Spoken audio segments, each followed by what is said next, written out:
Saya masih simpan semua sekali foreigner 44 yang sama. Oleh kerana 2016 saya planning for a big signing.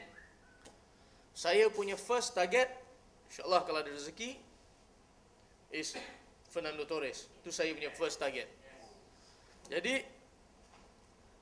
bila kita bawa player top class, dulu masa saya took over 2012, saya nakkan sangat ada nama besar main di negeri Johor. Dan daripada kecil saya berminat dengan player bernama Pablo Aimar. So saya nak bawa dia kemari. Bola ni bulat, kadang-kadang kita tak tahu apa jadi, boleh injury ke apa, so dia ada masalah dengan kecederaan.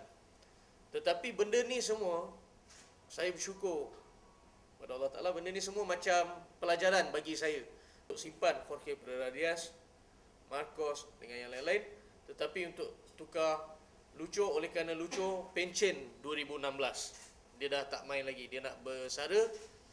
Next season dia punya last season dalam negeri Johor, lepas tu dia nak bersara. Jadi saya untuk tukarkan tempat dia, saya nak satu marquee big signing.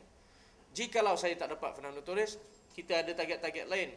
Saya bagi contoh macam Fernando Llorente yang main untuk Juventus, ataupun Mario Gomez yang main untuk Fiorentina. Tetapi bila kita beli big name signing, saya tak nak orang datang sini seolah-olah ni macam holiday.